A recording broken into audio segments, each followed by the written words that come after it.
Siyambingelela nonke abalaleli egameni lenkosi yethu Jesu Kristu.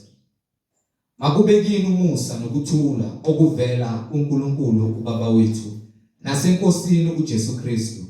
Izwilenkosi uJesu Kristu leliwelele njengamanje.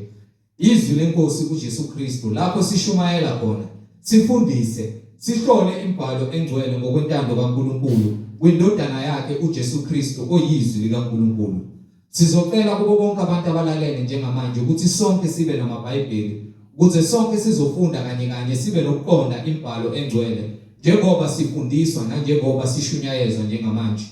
Kulabo abangenawo amaBhayibheli sizocela ukuba ni-download amaBhayibheli enu kuma-mobile devices enu enwaphathayo, ama-laptops noma ama-tablets noma ama-cellphones kuma-app stores ukuze sonke sizofunda kanye sibe nokuqonda izwi lenkosi uJesu Kristu njengoba sishunyayezwa nanjengoba sifundiswa njengamanje ufinyelela eqinisweni engeke laguqulwa umuntu ngokuqonda kwalo izwi lenkosi uJesu Kristu.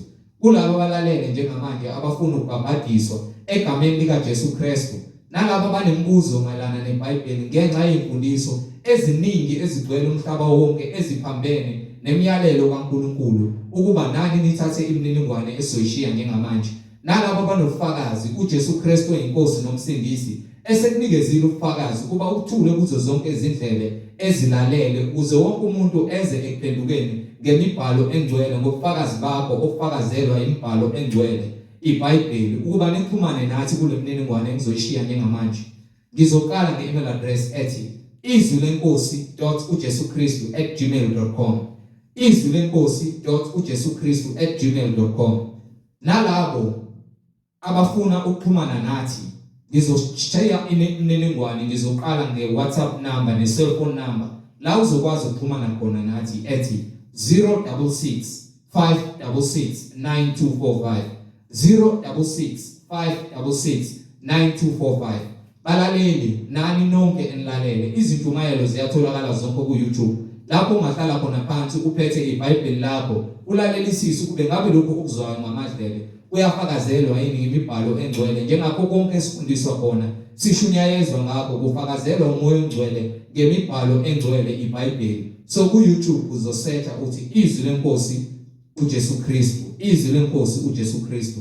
Ungakhohlwa ukusubscribe nokuthi upress i-notification button ukuze ngaso sonke isikhathi uzoyithola izimfundiso ezisiholela ebungcweleni ezifakazelwa yizwi elingcwele iBhayibheli. Ungakhohlwa futhi nokusubscribe, upress ne-notification button, ushareishe ne-link nazo zonke izihlobo zakho, ikakhulukazi bonke labo ohlanganyela nabo ngaso sonke isikhathi manihlanganyela nifakazelana ukuthi uJesu Kristu uyinkosi nomsindisi empilweni zenu ukuze wonke umuntu ahlolisise imbhalo sobefundiswa yona kube ngabe uJesu Kristu uyafakazelwa yini ngayo nokuthi uNkulunkulu osemazulwini uyakhazimuliswa yini ngemfundiso sobe sifundiswa yona sifakazelana ngazo. So ku-YouTube shareisha i-link nezihlobo zakho, ikakhulukazi labo ohlanganyela nabo uthi izwi lenkosi uJesu Kristu, izwi lenkosi uJesu Kristu. Ake sivule ngomkhuleko simbonge uBaba wethu osezulwini nokuthi lelizwi osolizwa njengamanje lifakazele umoya ongcwele lingene ngaphakathi empilweni zethu likhazimuliso uNkulunkulu wethu osemazulwini lisihole kwinhlanzeko nasengcweleni size sinqobe yonke imfundiso edukuzayo. Baba wethu osezulwini, malingcweliswe igama lakho Nkosi uJesu Kristu. Umbuso wakho mawufike, intando yakho mayenziwe empilweni zethu semhlabeni njengasezulwini. Usiphe namhlanje isinkwa sethu semihla ngemihla izwi lakho elingcwele moya ongcwele. Usithethelele amacala ethu njengoba nathi sibathethelela abasonayo. Ungasingenise ekulingweni kodwa usindise kokubi. Ngokuba umbuso ngowakho namandla nobukhosi kuze kube phakade. uJesu Kristu uyinkosi nomsindisi. Siyambingelela nonke bazalwane, sizocela bonke abantu abalalele bamkele umfowethu uMhlengizoni ohamba nathi ozobe sihola ngokwemfihlakalo yembhalo umoya ongcwele ikhazimuliswa kule ndawo. Kubo bonke abantu abathi basonta kaShembe, thatha iBhayibheli uze ulalele. Kubo bonke abantu abasonta emarumeni, downloada iBhayibheli uhambisane nathi sihlole imbhalo. Kuwena ohlanganisa imfundiso kaNkulunkulu wethu osemazulwini nokuhlabela amadlozi, woza thatha iBhayibheli ukuze umoya ongcwele asihole egameni lenkosi yethu Jesu Kristu. Kubo bonke abantu abalalele sheshisi thatha iBhayibheli sihambisane kule mfundiso yobungcwele masifakazelana ukuthi uJesu Kristu uyinkosi nomsindisi. Siyambingelela egameni lenkosi yethu Jesu Kristu. Amen. Amen. Ngibingelela bazalwane egameni leNkosi uJesu Kristu umnini mandla onke. Leli olulalele izwi lenkosi, hayi mina angilona izwi lenkosi. Umoya ukhuluma kimi enguthathele eBhayibhelini, iBhayibheli eliphefumulelwe umoya oyingcwele. So ababebhala le Bhayibheli esilifundayo babegcwele umoya oyingcwele, base bebhala phansi okukamoya oyingcwele, bashiyela thina njengobufakazi izinto zikamoya oyingcwele. Ngafunda, wangena kumina umoya oyingcwele, wangambulela imfihlakalo yakhe yobungcwele. So ababebhala akhono kwabo, abafundayo akhono kwabo, abashumayelayo akhono kwabo kamoya oyingcwele. So bonke abenza lento bayenza ngamandla kamoya oyingcwele. Awudingi ukuthi ukuhambele esikoleni uyohlala edeskini. Udinga umfundisi kaNkulunkulu, awudingi ukukhokhela lokhu. Mase uthole isitifiketi, udinga umoya oyingcwele usona certificate ogcwalisa bonke abantu abamamukelayo. Amen. So la izwi lenkosi lindawo lapho kufundwa khona izindlela zikaNkulunkulu. So leli vangeli eligcwele umhlaba njengamanje labafundisi abakele esikoleni ukufundisa, nalabo ababukela abafundisi babo ababafundisa izinto abazifunda ezikoleni lezo zamanyala nezinkole zencithakalo ezenza abantu besifazane baba ngabafundisi babanikeze certificate. Asihambi kanjalo futhi asifuni noma sikubone lokho ubaba wethu osezulwini akakufuni. Akuyona into le esiyenzela ukuthi sithole udumo, noma ngabe uyayithanda noma ngabe uyithandi soqhubeka sifundise ngokuba yona ifanele ukuthi izwakale emadlebeni abo bonke abantu abafuna ukuhamba impilo yokuya ezulwini. La sizihambi le mizimba le iudaka lapho khona kuhleli khona umoya. Uma kuphuma umoya udaka liphinde ehlabathini. Ngakho ke uqonde okuyintando kaNkulunkulu ngezwi lakhe ukuba lezwi aliqhamukanga ngokwemfihlakalo yabantu futhi akho sambulo somuntu la. Konke kuvela kuJehova uNkulunkulu wethu ongunguye uJesu Kristu owayekhona nokhona nozayo, owayefile, owayephila, wafa, wavuka, usephila ophakade. Lokho kuyisipho sabo bonke abakholwa yizwi elaliphila kuKristu. uJesu Kristu kwakuphela izwi likamoya oyingcwele. Ngakho ke siyambonga uNkulunkulu ngabaprofeti bakhe ababa nesibindi nentshisekelo yokuthi benze lokhu uNkulunkulu abayalele bona, babhala phansi lembhalo bashiya nofakazi. Siyambonga ubaba wethu osezulwini ngendodana yakhe yona yodwa ayiphathisa izwi wayifaka umoya oyingcwele. Amen. Siyambonga uJesu Kristu owagcwalisa isethembiso sikaNkulunkulu nofakazi nakho konke uNkulunkulu ayiphathise kona, wasethatha wonke amandla kwaba ngawakhe ngokuthembeka ezwini likamoya oyingcwele. Sifanele ukuthembeka ezwini likaNkulunkulu. Amen. Alela, uthanda ukuthembeka kumfundisi wakho. Uthanda ukuthembeka kubantu, wenzela abantu. Mina ngifuna ukuthembeka ezwini, konke engikwenza ngiyazihlola ukuthi ngabe lokhu yahambisana nezi ngoba uNkulunkulu ujabule yini. Iyona into engikhathalele leyo because abantu baningi, lo uyafuna udinwe, lo ufuna ujabule, lo ufuna uhleke, lo ufuna uzenze isilima, lo munye ufuna uzenze isihlakaniphi. Uyabona ukuthi bazoconfuse abantu because benza lezi inhloso lezi injongo zabo ukuze wena nje uphume ekubeni yilento uNkulunkulu akudalela ukuthi ube yiyo. Ingakho ke sithi yizwi lenkosi uJesu Kristu esilishumayelayo. So uhlelo yizwi lenkosi uJesu Kristu, akho mhlengi ministry, akho gama engaliqamba, legama nje ngavele ngathi yizwi lenkosi uJesu Kristu. Kusami njengoba ngiyakushintsha. Mhlawumbe bese ngifile sekungena kwabanye ofuka bayongena ke Kungaqashelwe. Isho njalo iBhayibheli ithi baqaphele. Ngoba bazofika. Yabona ukuthi kuyasheshe kuyafa. Bese befika bezongena bebafuna ukuhamba lezicathulo ezihamba kuzona. Kanti beze begqoke izikhumba zemvu bayizimpisi ezizomosha ibandla laNkulunkulu liphele. Ngakho ke kufanele uqaphele nalesikhathi usathola lesikhathi nalama video wabuka lapha ka YouTube akugcwalise akusize ufinyelele eqinisweni lonke ukuze kungezuka khona noyedwa ozokuphuca ilungelo lakho lokuyezulwini. iBhayibheli lilungelo lakho, izwi lilungelo lakho lokungena ezulwini. Uyongena ngesango. Glory to God, uyongena ngesango, uyongena ujabule. Uyonikwa ingubo yakho emhlophe qwa bese uphinde futhi ugqokise umqhele wakho wokuphila. Umqhele wokuphila. Jesu Kristu nemqheleke ikhanda lakhe. Yahlukahlukene futhi ke ufike wanqoba yonke into ekhona emhlabeni. Uyinkosi yamakhosi, ungumbusi wababusi. Uyabusa ezulwini, ubusa emhlabeni futhi ngaphansi komhlaba. Glory to God. Akashintshi, akaguquki, akahlehli, akaphenduki, umile kwisisekelo sokuba nguye. Nayo indaba enkulu.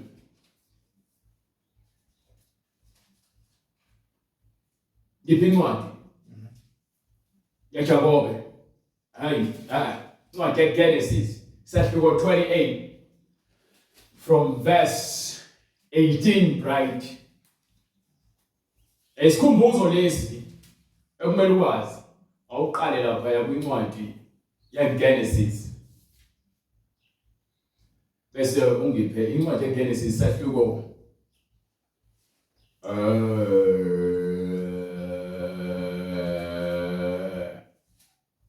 sahluko 14.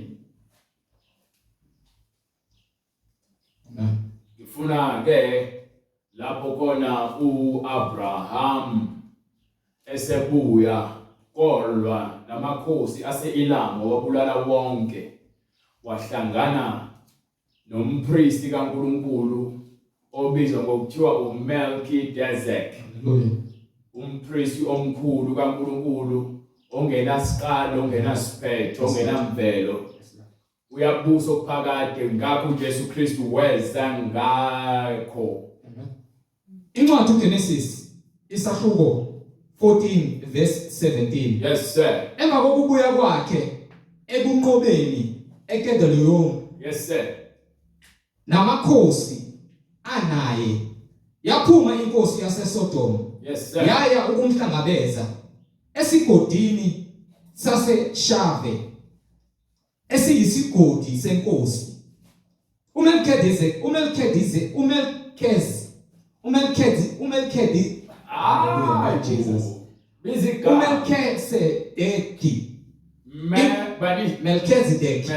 esiZulu uMelchizedek inkosi yaseSalema. Inkosi yaseSalema waletha isinkwa newayini. Wayengumpristi kaNkulunkulu ophezu konke. Wambusisa wathi, yes sir, uAbrahama makabusiswe nguNkulunkulu ophezu konke. uAbrahama Umdali wezulu nomhlaba. Yes sir. Makabongwe uNkulunkulu ophezu konke. Yes sir. Onike izitha zakho esandleni sakho. Go ahead, right. uAbraham wamnika okweshumi kwakhe konke. Ayiphethe. Wamnika okweshumi. Haleluya. Azange ukuthi uNkulunkulu athi nginika okweshumi. Lokhu ke njengoba wakwenza uphawu lokuthi konke akwenza wakwenza ngokukholwa. Ukuthi amnike okweshumi konke kwalokho na. Okay, lokhu kubhalwe phansi. Uphinde futhi kwincwadi yakho uGenesis chapter 28 from verse 18. Noma lapho khona seqeda ke ukuvaleka kwavuleka izulu. Kwase kuvuleka izulu kwehla ilade lide lafika emhlabeni zehla zenyuka izingilosi. Itheme zehla zenyuka izingilosi. Kwavela uNkulunkulu emile ngaphezulu kwelada. Lo mbono wakhuluma nawe uJakobe. Haleluya. Incwadi uGenesis isahluko 28 from verse 10. Go ahead. uJakobe wayesemuka eBerisheba waya eHaran, wafika endaweni ethile wahlala khona ubusuku bonke. Ngokuna mina lesekhuluma khona uNkulunkulu lento sengiyichazile mina. Wena kumele sihambisane. Ufuna le khona uNkulunkulu esekhuluma sekhuluma. Go ahead. Bheka uJehova wayemi ngaphezulu kwawo wathi nginguJehova uNkulunkulu kaAbrahama. Jehova uNkulunkulu kaBaba wakho uAbrahama. Uyihlo. noNkulunkulu kaIsaka. uNkulunkulu kaBaba wakho uIsaka. Lelizwe olele kulo. Lezwe lelo olele kulona. Ngizakulinika wena nenzalo yakho. Yes sir. Inzalo yakho iyakuba ngangothuli lomhlabathi. Inzalo yakho iyakuba ngangothuli lomhlabathi. Wena usabalele. Wena usabalale njengasentshonalanga nasempumalanga nasenyakatho naseningizimu. Ngawe nenzalo yakho iyakubusiswa imindeni yonke yomhlaba. Ngawe inzalo yakho iyakubusiswa yonke inzalo yomhlaba. Bheka nginawe, ngihamba nawe, ngiyakukulondoloza, ngizakugcina namhlanje. Nakuphi lapho khona uyakhona. Ngikubuyise, ngiphinde ngikubuyise kulelizwe. Yesindaba. So uNkulunkulu uthi ke noma ngabe kuphi lo hamba khona ngiyakubusisa, ngiyakugcina. Ngokuba lalela, ngiyakugcina. Uthi lapha kuAbraham kwencwadi yakhe uGenesis sahluko 17 verse 1 ukugcwalisa lento engiyishoyo le ukuthi uma uhamba ngokuphelele phambi kwami ngisivikelo sakho. Yayizolo nto leyo. Glory to God. Go ahead. Incwadi uGenesis sahluko 17 verse 2 from verse 1. uAbraham eneminyaka engamashumi nesishagalolunye uJehova wabonakala kuAbraham wathi kuye, nginguNkulunkulu usomandla. uAbraham eseno 99 years. Waqhamuka uNkulunkulu wathi kuye, nginguNkulunkulu usomandla. Hamba phambi kwami ungenacala. Hamba. Yabona ukhuluma wenze isithembiso kuIsaka. Ethi isithembiso kuJakobe ngokubaba kaJakobe uIsaka wahamba ngesithembiso wasigcwalisa. Nobaba kaIsaka Abraham wahamba njengokubeyaleliwe. So lesithembiso esabantu abahamba ngokuthembeka bagcine izwi kaNkulunkulu. Enzo lonto leyo. So uma ethi uNkulunkulu uyangiza kuba nawe angisoze ngakushiya noma ngakulahla. Ngokuba wena uhamba ngezwi lakhe. Uma kufika izikhathi zokuhlola ukholo lwakho lezilingo uthi angisoze ngakushiya noma ngakulahla. Ngalesikhathi ukuthala uzizwa ngathi unamandla uthi ke ebuthakathakeni bakho amandla amayapheleliswa. Uthi ke ngisho ngoba bethu abadala nabasha bayophela amandla, kepha labo bakhala kuyena uyobanika amandla amasha baphinde bagijime bathole izimpilo njengezinkosi bandize baqhubeke nokholo lwabo. Sikhuluma ngokholo. Yayizolo nto leyo. Buyela ngale kwincwadi. Iqedele bese ubuyela leyo. Hamba phambi kwami ungenacala. Ungabi nacala. Ngiyakwenza isivumelwano sami phakathi kwami nawe. Isivumelwano. Nasi isivumelwano lalela. Isivumelwano senzile noJakobe, wamnika umbuso, wamnika umhlaba waseKhanani neJerusalema lasemhlabeni. Kwaqedwa lapho. Kwasekuthiwa kwemanje kuzokwenza isivumelwano esisha. Ngendodana kaNkulunkulu ngegazi layo wafike wasenza lezo sivumelwano. Manje sathengiswanga eJerusalema lasemhlabeni, sesithengiswe leya ngaphezulu. Sifuna leya ngaphezulu. Ingakho ke sifuna ukuhamba ngokupheleliswa phambi kwakhe. Bonke siyalela kona sifanele ukwenza. You understand? Hamba phambi kwami ungenacala. Yes sir. Ngiyakwenza isivumelwano sami phakathi kwami nawe. Ngikwandise kakhulu. Lalela. Asishumayela mina uqobo lwami angithandi ukushumayela ngeindaba zemnikelo neindaba zokweshuma because niyazazi lezo zinto emasontweni amanga mina izincengelo kubafundisi niyakwenza lokho ngokujabula nokweshuma futhi niyakwenza ngokujabula beniphile enyameni bendako utshwala kusemnyango uphela ama-1000 uzubona imali yemsebenzini. Uhambe ufundela amanga ukhokha izimali ezishisiwe. Mase kuziwa ngapha emndweleni manje uyaqala ube nezinkinga nibheke mase kuthiwa manje fanele kunikelwe noma kukhokho kweshumi. asincede umuntu ukuthi akwenze lokho okweshumi noma uma ungafuna ukwenza wena uzobhekana noNkulunkulu ngoba vele phela kubhalwe phansi ukuthi ke uqale kusiwe ngesiqalekiso ngongafuni ukhokho kweshumi.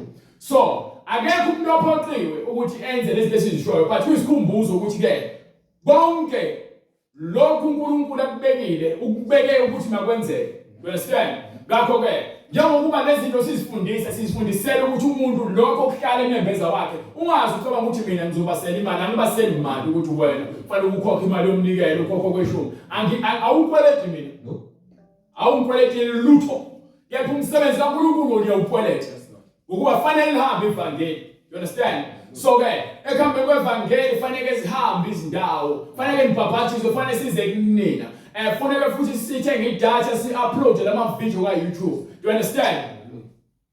So lezo zinto lezo nina njengabantu abathanda izwi kaNkulunkulu lithi iBhayibheli lapha kwincwadi nginika incwadi yakhe uCorinthians chapter 8 ifuna chapter 8 emva kwalokho chapter 8 awuhambe chapter 8 chapter 8 it's verse 9 no verse starting from verse 1 God. 1 Corinthians right chapter 8 from verse 1. Maqondana nokuhlatshelwe izithombe. Yes sir. Siyazi ukuthi sonke sinokwazi. Ukwazi uyakhukhumeza. Okay from verse 9. Qaphelani kodwa funa leli lungelo lenu libe isikhubekiso kwababuthakathaka. Only book chapter 9 right chapter 9 from chapter 9 starting from verse 1.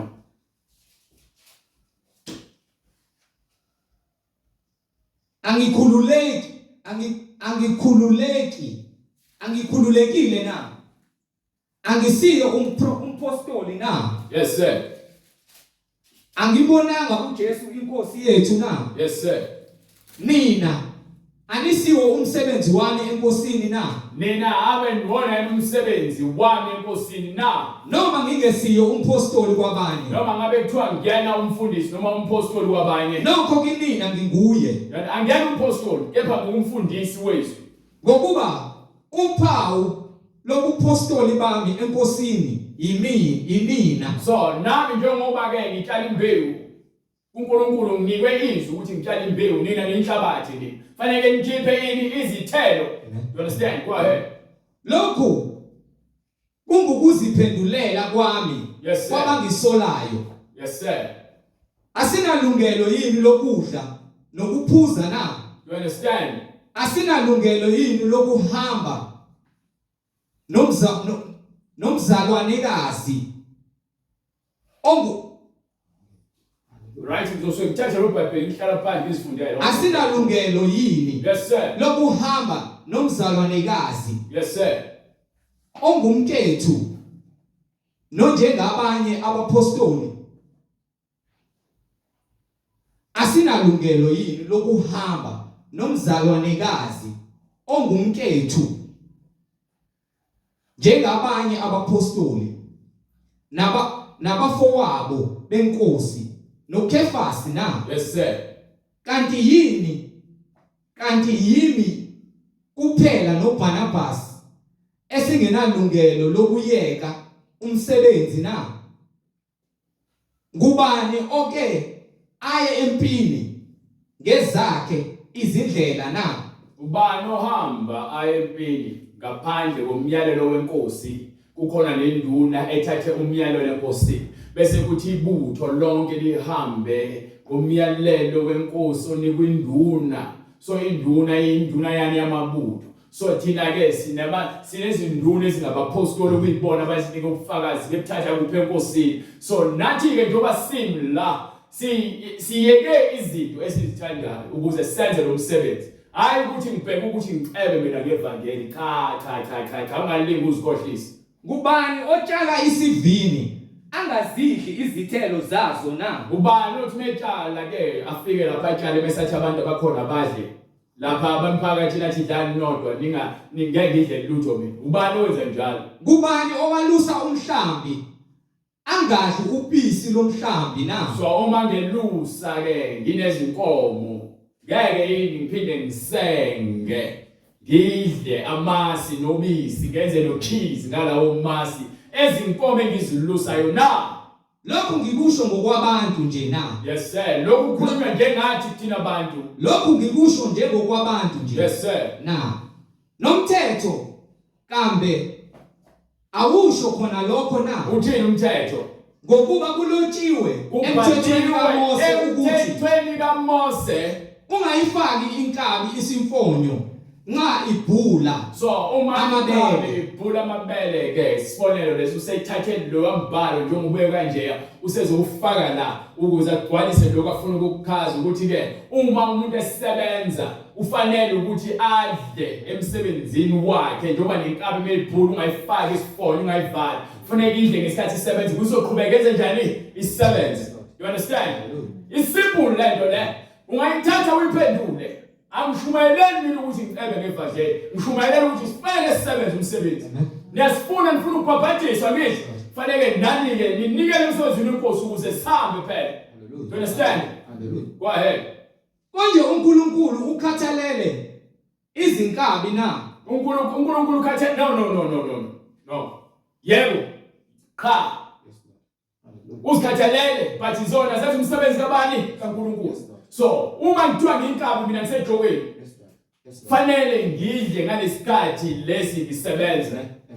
You understand? Lokho kuumyalelo kaNkulunkulu lo ngeke sikushintshe. Ngeke ngikutshela ukuthi mina hayi faka lokho okuncane kuzomile ukukhula ngikukhuthuze ngikutshela ukuthi lithi iBhayibheli wena emsebenzini kaNkulunkulu kufanele kunikele. You understand? Ngokuba yini lokho kuumyalelo kaNkulunkulu akuyona into yami leyo.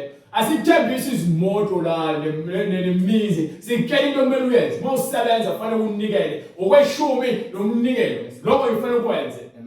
You understand?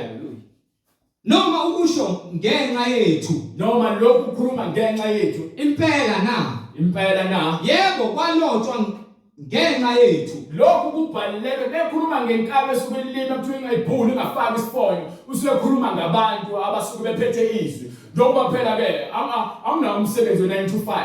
Benginomsebenzi we-9 to 5 ivangeli lihamba. Angikwazi ukufinyelela kuwena ngoba kaMlungu kuthiwa ke angikwazi ukuthi mina ngiphume ngesikhathi engisithandayo. Kufanele ngiclock ngesikhathi eside, kufanele ngifike ngesikhathi esithize. So isikhathi sokuphendula imibuzo yakhe, isikhathi sokufunda iBhayibheli anginaso. Bengifike ekhaya ngikhathele, ngifike ngiyakhuleka. Sekumele kuthiwa ngihambe ngiyohlanganyela nabanye abantu ngiyoshumayela. Angikwazi ukuthi uhambe ebusuku. Yohambe ngithi go cross night kufanele ngihlezi ngiplana ngomsebenzi manje angikwazi ukwenza lokho ngiyeke konke enginakho not ukuthi ngiqebe ngevangeli ngenze lokho ukuze ngishumayele ivangeli. That's why sishumayela ngaso sonke isikhathi hayi lokho ukuthi sikwenzele ukuthi sibe nodumo sifuna ukuthi ivangeli lihambe. Ngabe nami ngiyaziphilela njengani nonke nami ngabe ngiyamodela ngishaya iboxing anginankinga but uNkulunkulu utshela umsebenzi kufanele ngigcwalise ngokusemthethweni. So ke ngakho siyanitshela ukuthi lifanele ukuthi emsebenzini kaNkulunkulu unikele lokho asincengi siyanitshela.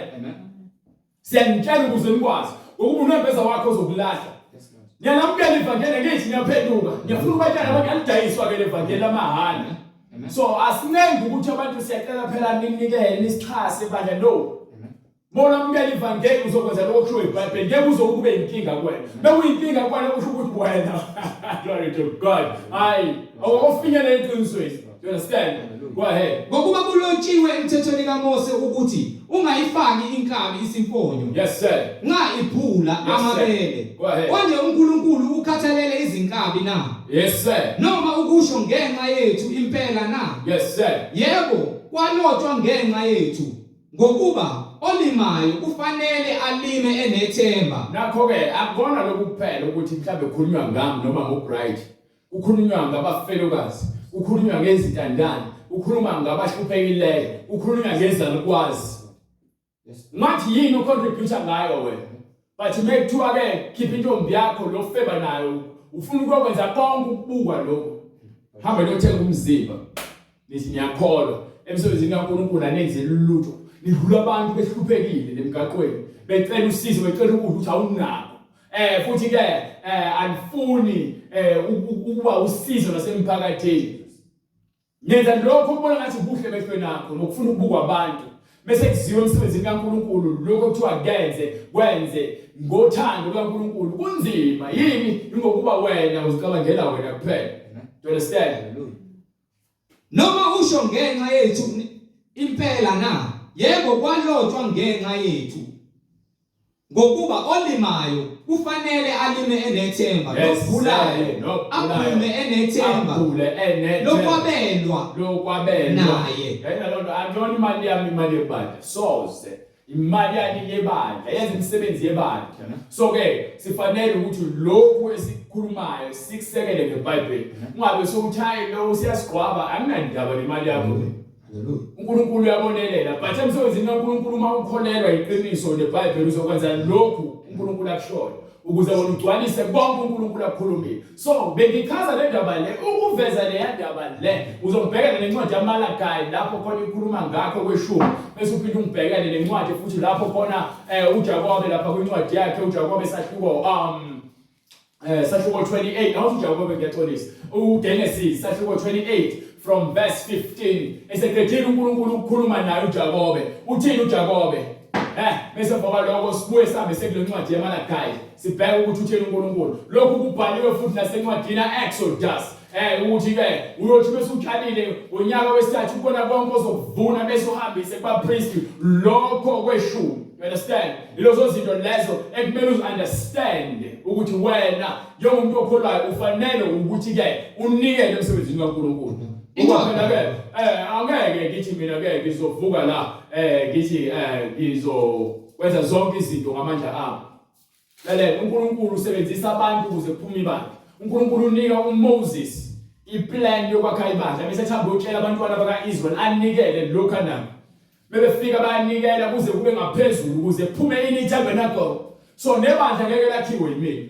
Lakhiwa ngamandla kaNkulunkulu kulabo abavumile ukuthi uNkulunkulu abasebenzise. Hayi ukuthi mina ngifuna ukuthi hayi enzelani mina yonke into angifune imoto ezothengwa ibandla angifune lutho ongathiwa ngilenzelwe ibandla. Abantu kufanele benze lokho kufanele mina kufanele ngenze lokho kushiwa yizwi. You understand? Imkanjana ijiki ayishintshe futhi. Incwadi uGenesis isahluko 15 verse 4 isahluko 28 right awungizwanga from verse starting from verse 18. uJakobe wavuka ekseni Theme sevukile ekseni uJakobe walithatha itshe walibeka phansi kwekhanda lakhe. Yes sir. Walimisa laba yinsika. No right akwazi ukuthi ungathatha itshe ubeke phansi kwekhanda lakhe uphinde ulimise libe yinsika. uJakobe wavuka ekseni Yes sir. walithatha itshe walibeka phansi kwekhanda lakhe. Akulona itshe lela ayibeke ngaphansi kwekhanda lakhe.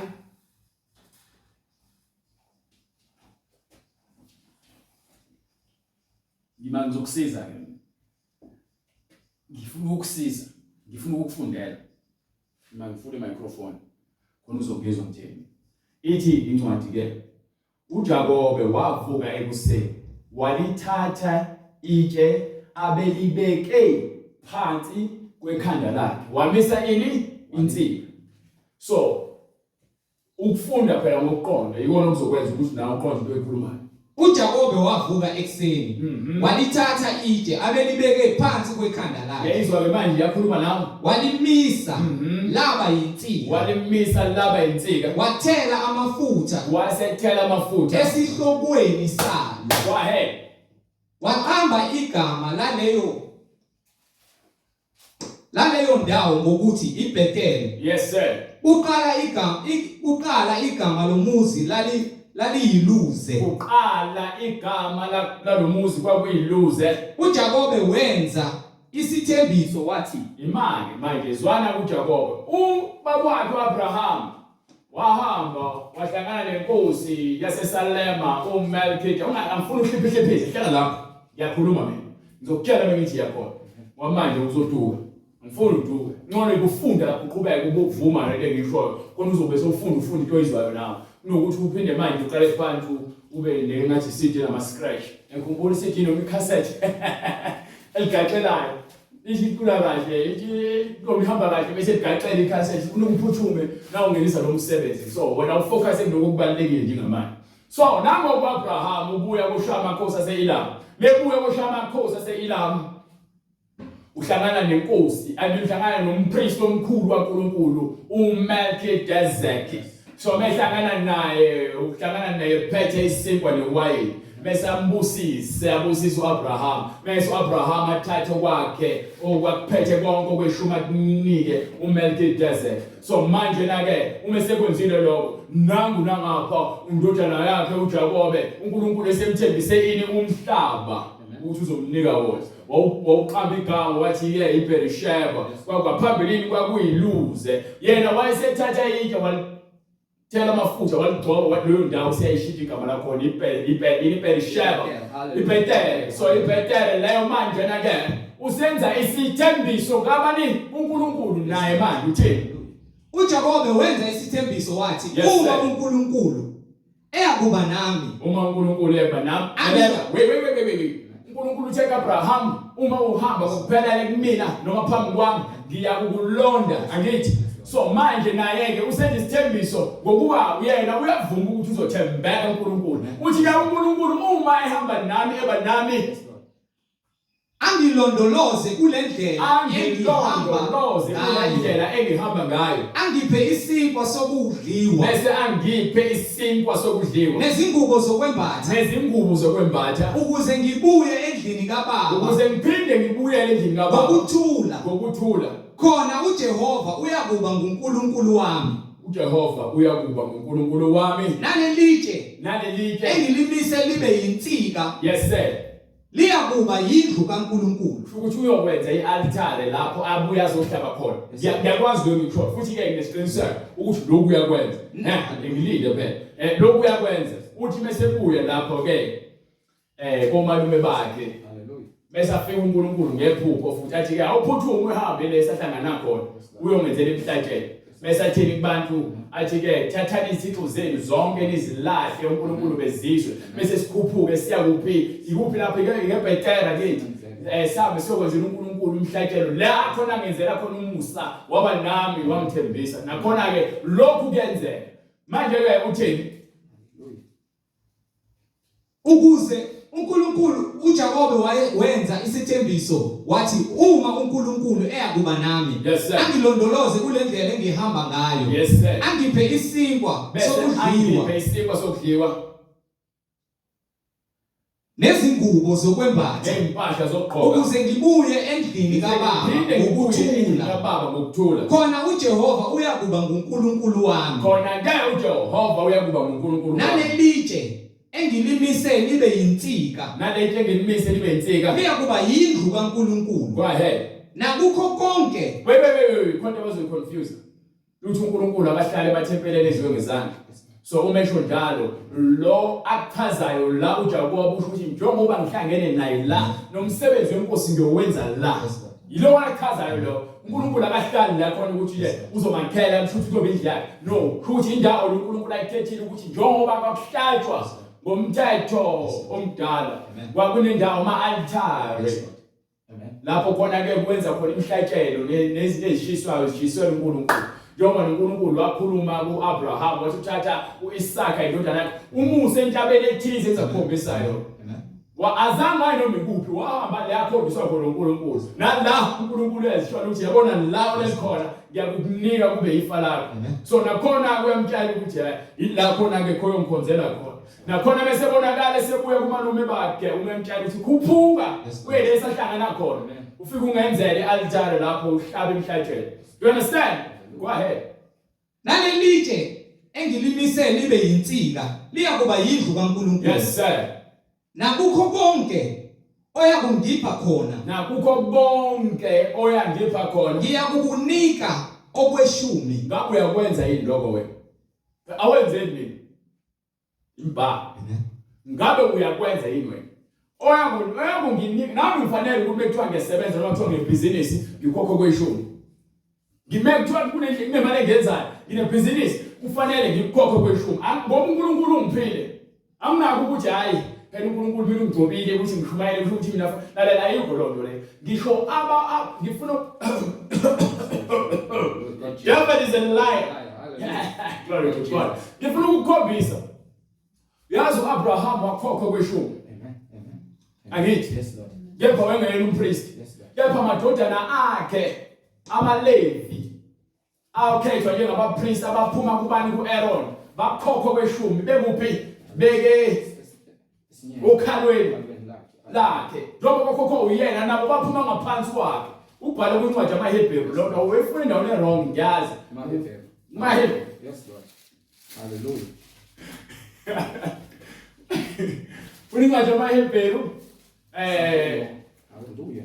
Sakhiwo 9 but uzohamba ufuna bra ngoba ufuna ukuyafuza kakhulu ngaphezulu kwabo ngoba mina ngikunika ulwazi ngafuna ngabe wahamba ufuna so njengoba Abraham wakwenza ngisho baphuma ngaphansi kwesizalo sakhe bakwenza ngoba kwenziwa ubaba wabo so ke bona kepha bayamukela okweshumi kubantwana bakaIsrael ngeke ngithathe okweshumi kubantu abangakholwayo okweshumi iqhamuka kubantu abakholwayo yizo ngoba bayenza njengoba bakholwa ubani uNkulunkulu ukuthi lo myalelo sifanele ukugcina you understand go ahead incwadi ngethona Monga wayitholi ke ungalingi ufuna ukufunda oba ngifuna uduke.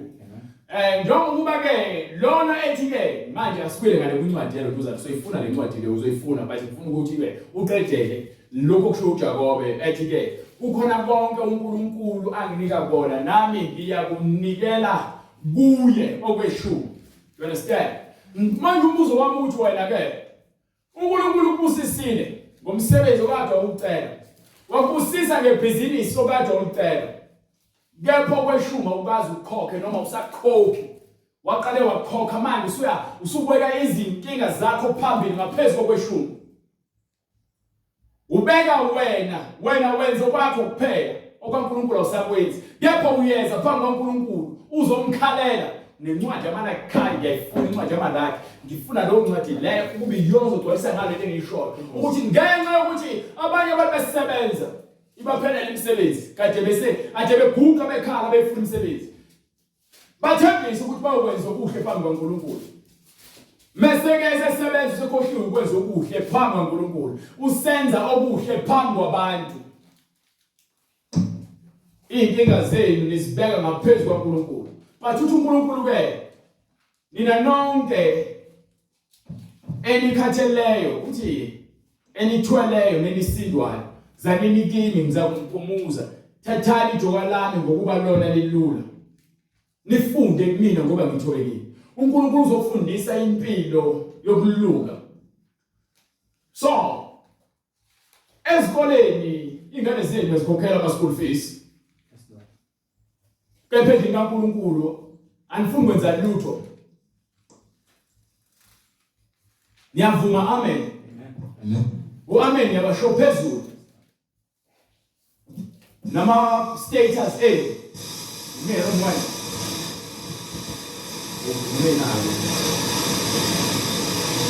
nama bese singasasebenzi walahla cela ungibambela sisi kwamanje abangichaos ngiyacela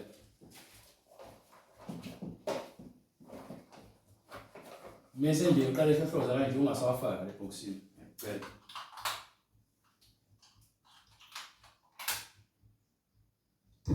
amen Yesu Kristu inkosi usathanda lazaro kwindlela ukuthi aphazamise le mfundiso lezi zibalekile uJesu Kristu wabapostoli indoda yayikhala ukuthi kokho kweshumi akubona ukuthi besikokho kweshumi usungcwele ungazikhohlisi bese ukhokhile kweshumi phela uhlale emyalelweni kaNkulunkulu ungalibona usukokho kweshumi usicazi wabo ofela mawukokho kweshumi right ungahambi kahle amabhesha la uyawuphithanisela la kepha manje inkinga yakho asasebenzi amabhesha ungiqhatha nebhizi ngempela kusho inkinga ingakuwena ke manje khuluma ngiyakhuluma okay so ke ayifanele ngabenza yonke lento price nje ukhuza amabhesha bese kahlohloza susa ngasebenzi yayizolonto le iyakhipha ngisho umoya lento bright ngithandi mfowethu ayikho okay so niyakhokha nikhokhela konke kwasemhlabeni kepha lokho umsebenzi kaNkulunkulu bona nibeke eceleni nama excuse wonke ukuthi nibeke eceleni engathi akubalekile kepha lona niyalifuna izwi lokuphila you understand asinjayisi fanele lifinyelele kuwena ngiyakutshela nje fanele siposte i-internet akuyona yamahala ukuhamba nje basihamba siya koGoli simele siye ko-Eastern Cape siza ko-Vryheid sihamba siya ko-Hammersdale siye eBhulwa asihambi mahala yakhokhwa so ke lokho asikusholo ukuthi mhlambe siyatshela ukuthi niphoqelela ukuthi nikwenze ngenkani kepha ke lowo nalowo waziyo ukuthi ke lo msebenzi ufuna uhamba uzokwenza ukufanele ngokuba kenzeni mina baningi abazalwana abafuna ukubhabhadiswa nabafuna ukuthi izwi lifinyelele kubona so makube inkisekelo njengoba ohlangana nalo izwi kumusa kaNkulunkulu nawe ke ufake isandla emsebenzini kaNkulunkulu ukuze uqhubeke uhambe you understand amen baningi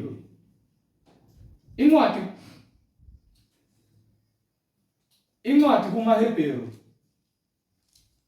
isahluko 7 khona uzoshaya mina sengizofuna uswazi manje ngokuba uMelkisedeki lo inkosi yaseSalemi umpristi kaNkulunkulu ophezulu konke yes sir ohlangabeza uAbraham mhla ebuya ekubulaleni amakhosi wambusisa yes sir uAbraham wamabela okweshumi yes sir ukho konke yena ogama lakhe lithiwa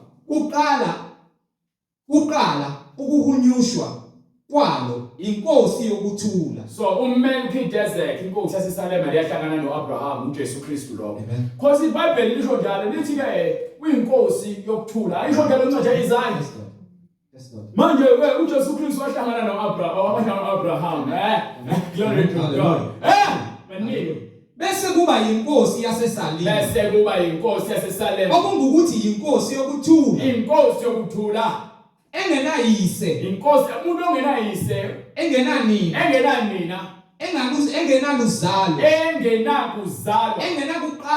engenakuqala uNkulunkulu lo understand engenakuqala kwezinsuku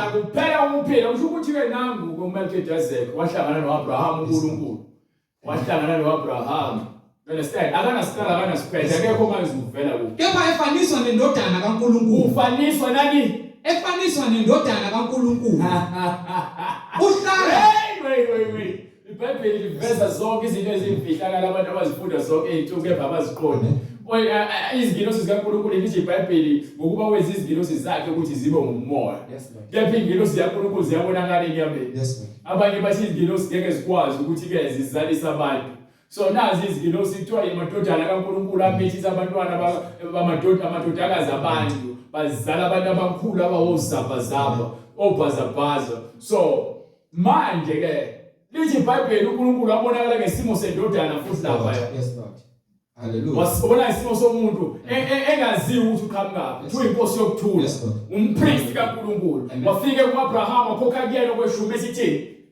kepha efaniswa nendodana uyaunderstand ngishoyo uyayibona ngishoyo uhlala engumpristi njalo yezwa lonto le akashintsha kukhulu qondani ke ukuthi qondani ke ukuthi ungakanani yena owanikwa okweshumi kwempango nguAbraham ukhokho yes sir nalabo bamadodana kaLevi abamukeliswa ubupristi laba bayagcotshwa uNkulunkulu bazoba ngabapristi e-altare lakhe bangamadodana kaLevi aphuma kubani kuAbraham uAbraham uzalwe uIsaka azale uJacob uJacob azale amadodana awu12 kulamadodana awu12 khona indodana ekuthiwa uLevi kwisizukulu sakhe kuphuma uAaron kuphuma nawe uyagcotshwa ukuthi abe umpriest uAaron bese kuphuma ubani uEliyeza noAbina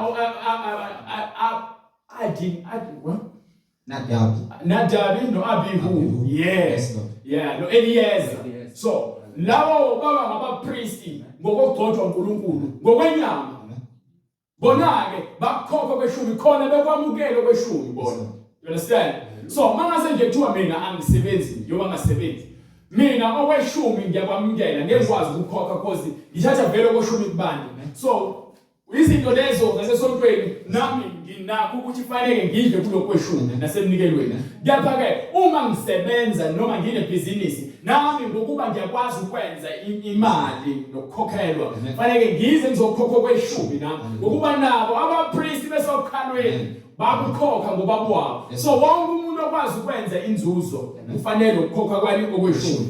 Nalabo bamadodana kaLevi, Yes sir. abamukeliswa ubupristi, Yes sir. banomyalo wokuthatha okweshumi kubantu Banomyalo, lalela, banomyalo wokuthathwa kweshumi kubantu ngokomthetho, ngokomthetho. ukuthi Sekuwumthetho ke manje. Ukuthi uNkulunkulu ugcobile ukuthi ke labo abantu abakholwayo ke fanele bakhokhe kweshumi. Sekusho manje umthetho manje. You understand? Go ahead. okungukuthi kubafowabo ingani baphume okhalweni luka-Abraham, Yes sir. kepha yena ongabalwa ozalweni lwabo uthathile okweshumi ku-Abraham. So akaphumi enzalweni kaAbraham uKing Melchizedek. Kepha wafike wathatha okweshumi kuAbraham ongeyena wozalo lekaAbraham. Umpristi kabani kaNkulunkulu. Hallelujah. You understand? Wambusisa lowo Wayesembusisa. onezithembiso, Yes sir. kepha akunakuphikwa ukuthi omncinyane ubusiswa ngomkhulu. Omncanyane ubusiswa ngomkhulu. Nabo uAbraham ebusiswa ngomkhulu. Hallelujah. Wabusiswa uNkulunkulu. Yes, Lord. Hallelujah. Nambonga uNkulunkulu namhlanje. Hallelujah. Uyazambulela. Amen. Go ahead. Umelchizedek uNkulunkulu. Amen. uJesu Kristu. Go ahead. Lapha ke abantu abafayo bamukeliswa okweshumi. So abapristi ngaphansi kwenzalo kaAbraham, ngaphansi kwenzalo kaIsaac, ngaphansi kwenzalo kaJacob, ngaphansi kwenzalo kaLevi, bona kuthiwa bathathe kwani okweshumi. Yes, Lord. Kepha lapho ngofakazelwa ukuthi uyaphila, yes sir. futhi kungathiwa noLevi owamukela okweshumi, uLevi okuyena amadodana akhe abapristi abathatha okweshumi, futhi kungathiwa noLevi owamukela okweshumi watheliswa naye wakukhokha okweshumi ngaye uAbraham, ngobani ngaye uAbraham wakukhokha okweshumi kanjani? ngokuba wayesokhalweni lukayise mzukwana uMelkisedeki emhlangabeza. So ngoba kwenziwa uAbraham lamadodana akhe akwenza ngaphansi kwesizukulwane sakhe uAbraham. You understand? So ngisho abapristi ke kusho nabo bafanele ukukhokha kweshumi benendlela yokwenza. Kepha ngesikhathi leso Moses ebanika wathi ke bangenzi lutho umsebenzi wabo ifa labo yilokho okunikelwa abafowabo kuNkulunkulu. Amen. Kubhalwe kanjalo ukuthi ifa labo yilokho akunikelwa abantu okweshumi kubona kuyifa labo ngoba kwakunikela ngezilwane kithi nangokudla. So kufanele badle, kufanele bakhanyise emzini yabo. Banezingane lokho okungcwele kwakudliwa yibone nezingane zabo ngokomyalelo ngalesa sikhathi. Kukhona kokudla nezilwane ezazilethwa kuthiwa bathathe umkhono othize ukuzoba wabo lo mkhono nezingane zabo. Kubhalwe kanjalo ukuthi usuwafunda eBhayibheli. So lokho bona ke bakwenza nabo banikela okweshumi ngoAbraham. Bengifuna lo mphathi sengifuna le ncwadi ke manje kaMalaki ke manje siveza ukuthi ke lokhu kweshumi kona ke uyathanda uthandi noma kuthi ukhokha kumfundisi wamanga nokukhokha uyazi ukuthi wena unembeza ukukhululekile kepha bese ulazi iqiniso wena usaqhubeka ukunikela kumuntu wamanga umnikelo wekweshumi udlala ngesikhathi sakho lapho ngoba so uyalazi iqiniso so unikela kwisenzo esibi.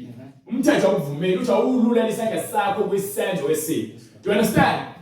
So manje basulazi iqiniso umsebenzi kaNkulunkulu ufuna uhambe bonke abantu bayakhala lelivangeli leshisa lelivangeli ufuna abantu baliswe nani ufuna contribute ngoba isitende siyenza asinayo indlela yokuthi sizenzele ngokuhlakanipha kwethu kepha uNkulunkulu uthi inteni nawasondezane ukuze lo msebenzi ngokuhlanganyela uqhubeke uphumelele. You understand?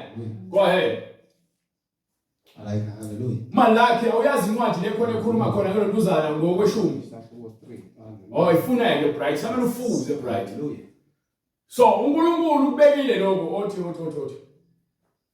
verse 5. Hallelujah. Starting from verse 3. Hayi. Aqala ku verse 6.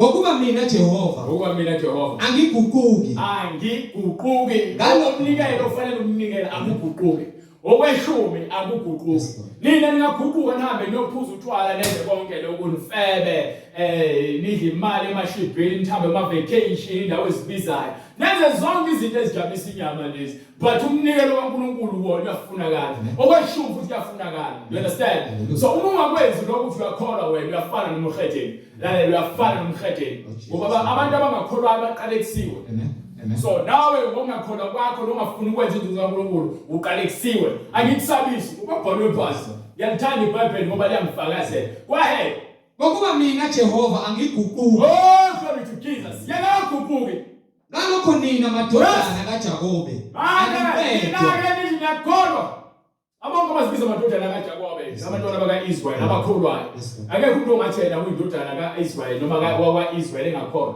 bonke bakholwa ngokuba u-Israyeli wanikwa leli gama lidotshiwe ukuthi wabambana noNkulunkulu nabo babambene noNkulunkulu you understand akushindi lokho go ahead Hallelujah. go ahead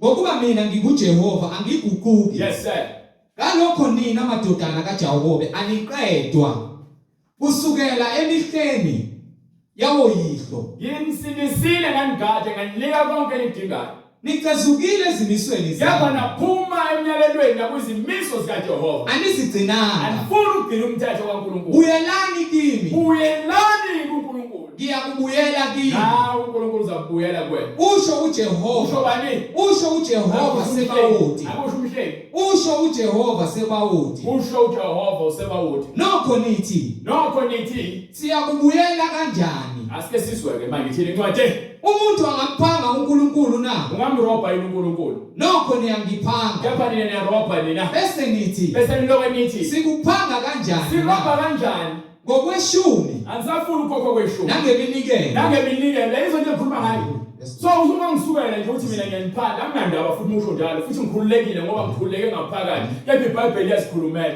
ungabaleka wena uhambe uyokhokhela iziwasho nezintambo namakhandlela kepha-ke lokho okukhokhelayo uzwana ngesihogweni uzwana ngesihogweni niyahamba niyohlaba niyokwenza imisebenzi nifaka iziphandla nifaka niyothwasa nithwasela ukuba nikhonza amadimoni nithathe izinkukhu ezifileyo niyozifaka emakhanda nithathe izimbuzi nifake izikhumba zabo nigaxe imigexo leza yonke imsangano nento eniyenzayo ninikela kumadimoni Niqalekisiwe ngesiqalekiso. lethi iBhayibheli ke niqalekisiwe ngesiqalekiso Nokho niyangiphanga sizwe sonke. niyarobha ninabonke abantu abayakholwa bangafuni ukukhokha iminikelo nokweshumi Niqalekisiwe ngesiqalekiso. glory to God isiqalekiso siphezu kwakho Nokho niyangiphanga yes sir sizwe sonke. sizwe sonke Ngenisani konke okweshumi endlini lethani bonke okweshumi endlini yengcebo ukuba kube ngukudla endlini yami. ukuze kube ukudla hayi kwami njengoba ngifundisa kwabantu abadingile ngaphakathi ebandleni lezo zinto nimele ukuthi nizenze lethani okweshumi neminikelo you understand Endlini yami endlini kaJehova ningivivinye ngalokho. ngibheke ukuthi-ke uma nimvivinya ngalokho kuyakwenzakala Usho uJehova Sebawuthi. usho uJehova sebawuthi Uma ngingayikuvulela amafastela asezulwini ukuthi ngeke nazavula amafastela asezulwini nginithululele anithululele isibusiso izibusiso noma isibusiso kunokwaneleyo kulokho okwaneleyo nalokho okudingakalayo kuwena you understand iyona lento engiyishumelayo namhlanje ngithenga ngiyivule nje le ncwadi uNkulunkulu ungithini yodwa ngiyivule ngifanele ukuyazi ngoba abantu abaningi bayisihogweni ngenxa yokuthi bebengasenzi izinto ezifana nalezi lalela bekho isiqalekiso lokho kuyokufaka esihogweni ungacabanga ukuthi isiqalekiso mhlawumbe izokwenza isiqalekiso emhlabeni uyongena ezulwini imisebenzi emihle nemisebenzi efakazela ukuthi uyakholwa izwi yena yokufaka ezulwini awungene ezingobana nguzwa njalo esontweni awungene ezulwini ngobana uqwa kahle awungene ezulwini ngobana kusebenza kahle ungena ngokuthi uzile izwi walilenza ngakho-ke asinengi umuntu siyanitshela into ekumele nizazi ukuthi nina fanele nikwenze lokhu ngomyalelo kaNkulunkulu hayi ngokwamkeni Ayikhala lo ayimofaka lokho uzowona lokho akuthenthulwa la. Akuyona ilotho le. Incwadi uJohane isahluko 12 from verse 36. Verse 47. Uma umuntu ezwa amazwi ami. Noma umuntu ezwa amazwi ami. Engawaloni. Lowo angemahluleli. Lowo mina angimahluleli. Ngokuba angizanga ukuba ngahlulele izwe. Isizathu sokuthi uNkulunkulu eze emhlabeni usike wasishela imfundiso. So imfundiso iyona ezokwahlulela. Yena uze uzosindisa ukuthi abantu abamukela lemfundiso, abamukela lo moya, ibona abaza kusindiswa. Wonke umuntu ongalamukela izwi kaNkulunkulu uyazahlulela yena. So angishumayeli mina ukuthi ngahlulele wena. Mina ngikwambulela izinto ekumele uzenze ukuze wena usindiswe, wena ungene ezulwini. Ungene embusweni kaNkulunkulu. Ngoba ngaphandle kokuzenza lezi zinto lezi awunandawo embusweni kaNkulunkulu futhi awahlulelwanga yimina. Mina ngikutshelile izinto ezamaqiniso ekumele uzenze njengomuntu othi uyakholwa. Awenzeli mina. Wena wonke umuntu ohamba nendlela yokukholwa uziphendlela indlela yakhe kaNkulunkulu. So ungalinge uzikhohlise ngami. Angena uPastor Zondo awunikelele la ukuthola izibusiso kumina. UNkulunkulu uthi uyena owenza umsebenzi wakhe.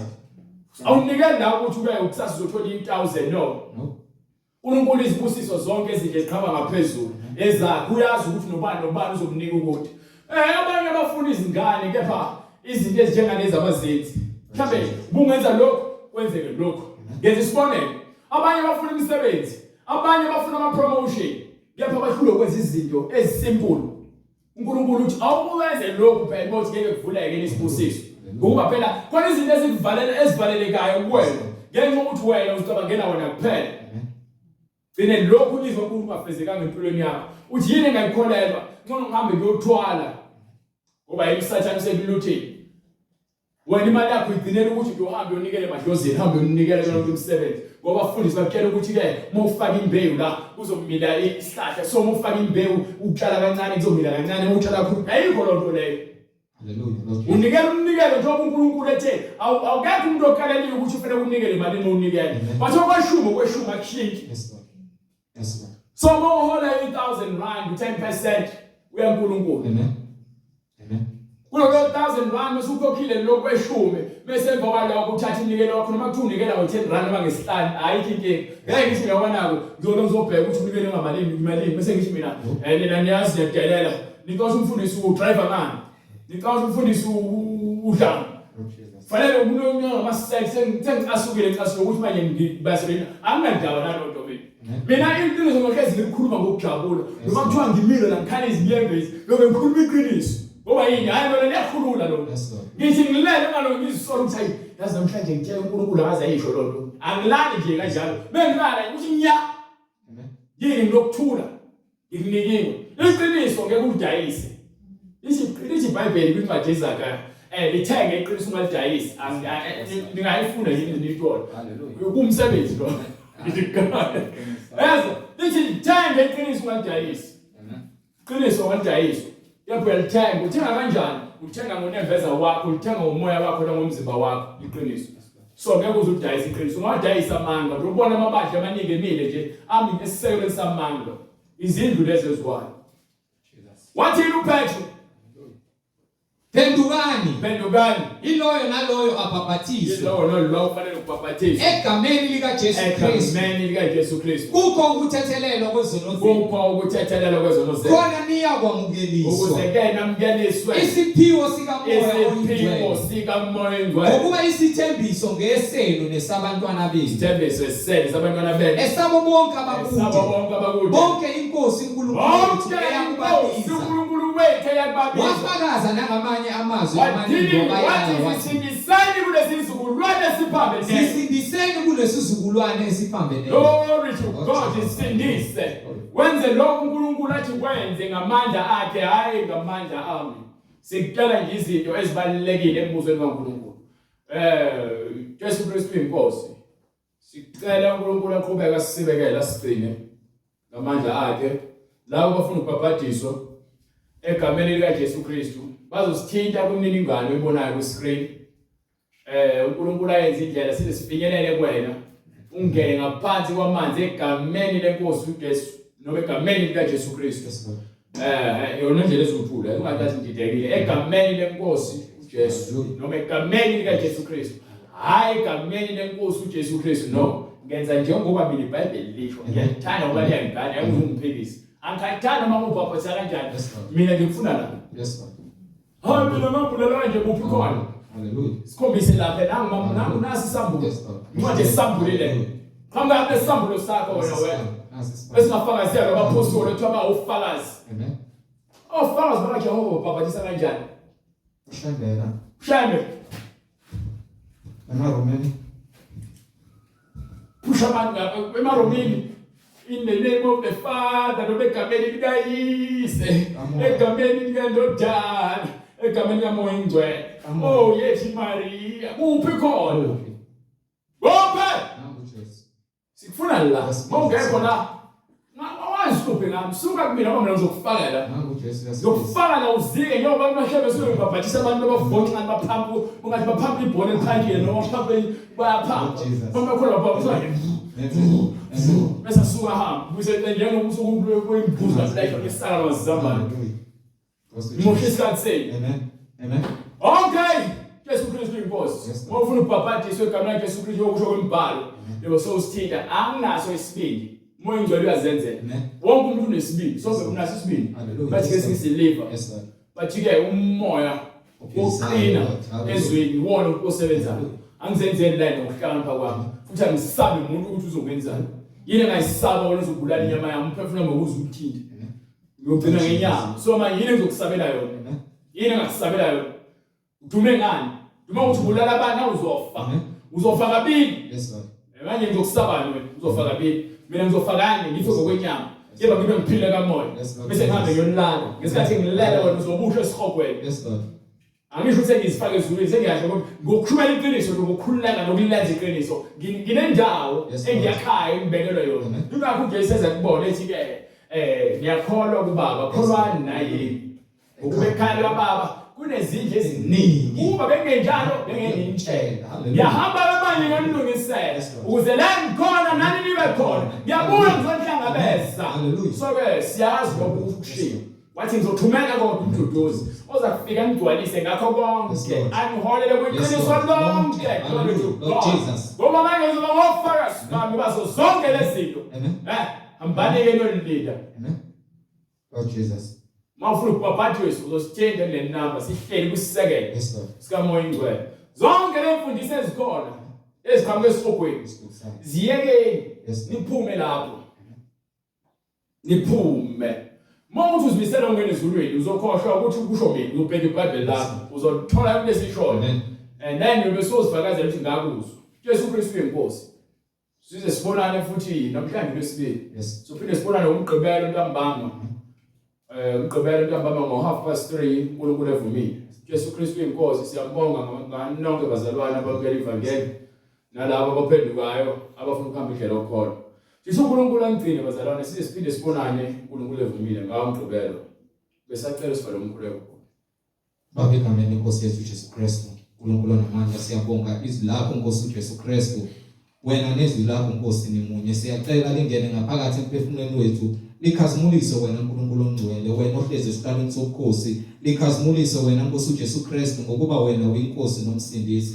siyabonga Nkosi ngokusithanda kangako ukuthi sisayizoni wena wasifela uNkulunkulu namandla wazindlala Nkosi uJesu Kristu wasithengela uNkulunkulu khazimuliswa engqondweni zethu nasenhlizweni zethu Moya Oyingcwele hlolisisa inhliziyo zethu kukho konke ungakungcwelisi wena uNkulunkulu namandla kukho konke ungakhazimulisi siyazendlala Nkosi siyacela ukhiphe konke Nkosi okuwukhula ushanelisise isibuya sakho uqoqe wonke amakhoba Nkosi amele ushiswe kusale Nkosi izithelo zikaMoya Oyingcwele wena Moya Oyingcwele ukhazimuliswe egameni lenkosi yethu Jesu Kristu yena yedwa ophana iziphiwo zikamoya onika loyo naloyo njengokuthanda kwakhe egameni lenkosi yethu Jesu Kristu manje naphakade amen amen amen